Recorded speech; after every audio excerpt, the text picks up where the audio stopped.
राम राम मंडळी, नमस्कार. म्हणलं होतं का नाही मी तुमच्या गावात येणार आहे का नाही, आलो का नाही तुमच्या गावात. बरं मंडळी, आता मी आहे बघा गोडेपेठ गावात. बघा गोडेपेठ ग्रामपंचायत कार्यालय गोडपेठ गावात आहे मी आता चंद्रपूरच्या. आणि सगळी मंडळी इथं जमलेली आहे. ते असली काहीतरी चर्चा सुरू आहे गावातल्या विषयावरती. जरा मी बी जातो यांच्या बरोबर, चर्चा करूया. कारण मी सामान्य माणूस आहे का नाही, आणि ही बी सामान्य जनता आहे. सामान्य माणूस जरा नाळ जोडली जाते, जरा बोलली जाते, जरा मन मोकळी होते ती, आहे का नाही. येतो जरा यांच्यावर गप्पा मारतो. राम राम दादा, काय करता आपण? माझा आता कॉलेज चालू आहे. कॉलेज सुरू आहे का? बरं, इकडे रोजगार आहे का जिल्ह्यात? रोजगार तर आहेच नाही, रिकामच आहे ना. मग 2 वर्ष झाले, पॉली झाला, ITI झाला, काहीच नाही. ITI केलंय का? झालं ना, ITI वगैरे झालं ना माझं. बरं, ही सगळी तरुण मंडळी म्हणते गावात रोजगार नाही. तुम्ही जरा तरुण तडफदार दिसताय, काय रोजगार का नाही? रोजगार आहे, पण रोजगार कसा पाहिजे आपल्याला? यांना इंडस्ट्रीमध्ये रोजगार पाहिजे. या ठिकाणची इंडस्ट्री जी होती ते काँग्रेस गव्हर्नमेंटच्या काळामध्ये बंद झाली, आणि त्याच्यामुळे काय झालं, यातल्या इंडस्ट्री बंद झाल्या. ती बंदच राहिलं. हो, ती बंदच राहिलंय. मग रोजगार कसा करायचा आता? रोजगारसाठी या ठिकाणी आपल्याला जे योजना पाहिजे, सरकारच्या ज्या ज्या विविध योजना आहे, मग मुद्रा बँक योजना असो किंवा आपल्याला ज्या ज्या ठिकाणी आपण फॉर्म भरलेले आहे, शेतकऱ्यांसाठी जे जे योजना नवीन योजना भारत सरकारने काढलेल्या आहे, देशाचे प्रधानमंत्री नरेंद्र मोदींनी जे योजना बनवलेल्या आहे, त्या प्रत्येक लोकांना नवीन योजना. कुठली लोन योजना म्हणाला? मुद्रा योजना. मुद्रा लोन योजना. बर, तुम्हाला मुद्रा लोन मला भेटलीच नाही. आम्ही 2-3 वेळा गेलो, भेटलीच नाही. मला बनवलं, फॉर्म भरायला लावले, सर्व काय काय आधार कार्ड मागलं, हे केलं ते केलं. द्यायला पाहिजे, नाही दिलं म्हणून आता आम्ही अंडे विकत आहोत. 50 रुपये, 20 रुपये, 30 रुपये, 100 रुपये रोजी करतो. अपंग माणूस आहोत. सरकारने एक छत्रपती शिवाजी महाराज सन्मान योजना काढली होती, कर्जमाफीची. शेतकऱ्यांचा सन्मान योजना, छत्रपती शिवाजी महाराज सन्मान योजना काढली होती. सन्मान झाला का तुमचा? नाही, माझ्या अकाउंट मध्ये पैसे जमा झाल्याच्या नंतर रिटर्न गेले पैसे. त्याच्याबद्दल मी बँकेला विचारणा केली. बँक म्हणाली की तुम्ही कलेक्टर साहेबांकडे म्हणजे हे करा. मी तिथे हेलो चांदावर पण अर्ज केला.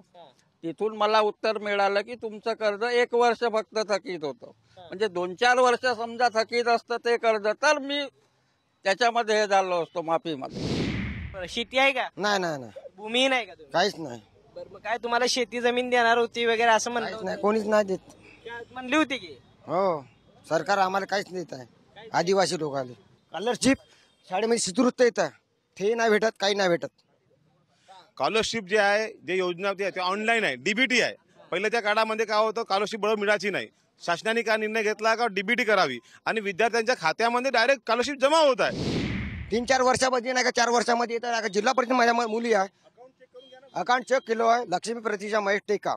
त्या मुलाला नाही का एकूण आहे का बँकेवर, कोणत्याही बँकेवर काही जमा झालेले नाही. शासनाने 6,000 देण्याचं मान्य जाहीर केलं आहे. तर इकडे 6,000 दिले तर त्याला जाचाकटी भरपूर राहणार आहे, फार कमी लोकांना ते मिळणार आहे. वर्षाला 6,000 पुरतेल का? नाही. 6,000 पुढे कास्तकाराला भाव सुद्धा नाही, त्यांना मालाला भाव नाही, त्यांना काही. आता जे पीक कर्जावर व्याजाची आकारणी करणार आहे 6%, आणि थकीत झाले तर 11% करणार होतं. याच्या अगोदर 0% व्याज होतं. हमी भाव अजून एक कापसाचा ठरवला नाही. 5,054, 5,300 या पद्धतीने घेता. हमी भाव एक ठरवता, कापूस काट्यावर गेला तर घेता केवढ्याला? 60 वर्ष एकेकडं ना, 4 वर्ष एकेकडं. सगळ्या नद्या जोडल्या, सगळे रस्ते जोडले, पंतप्रधान आवास योजना जोडली. प्रत्येक लोकांना न्याय द्यायचा प्रयत्न देशाचे प्रधानमंत्री नरेंद्र मोदी करत आहे. फक्त काही विरोधी लोकांना पटत नाही का ही योजना एवढी कशी करू शकते, त्याच्यामुळे त्यांचे पोट दुखत आहे. नोटबंदी केली त्यापासून का साध्य झालं? काळा पैसा आला का? 15 लाख रुपये आपल्या खात्यावर जमा झाले का? मोदीजींनी आश्वासन दिलं होतं सर्व जनतेला अच्छे दिन आणीन, 15 लाख सर्वांच्या खात्यात जमा करील. अजूनपर्यंत 15 लाखाची सर्व जनता वाट पाहत आहे. 15 लाखाचं आज सांगतो आपल्याला प्रत्येकाचं अकाउंट काढलेलं आहे. प्रत्येक लोकांना 12 रुपयाचा विमा दिला. पहिली गोष्ट, कधी विचार नसेल केला 12 रुपये. अटल पेन्शन योजना काढली. जे लोक नोकरी करू शकत नाही त्यांना अटल पेन्शन योजना दिली.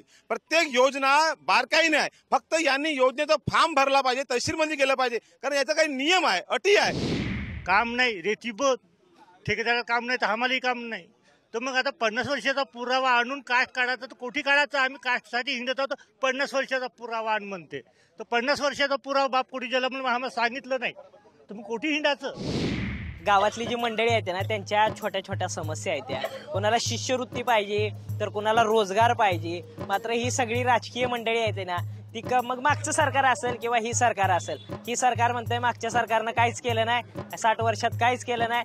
जनता म्हणते किमान 4.5 वर्षात काहीतरी करायला पाहिजे होतं. जनता म्हणते या 4.5 वर्षात काय झालंच नाही. बरं मंडळी, मी सामान्य माणूस आता तुमच्या गावात यायला लागलोय तुमची मतं जाणून घ्यायला. पुढचा टप्पा तुमच्याच गावातला आहे. आलोच बघा तुमच्या गावात. पुढच्या टप्प्यात तुमच्याच गावातला आहे. इथू आलो.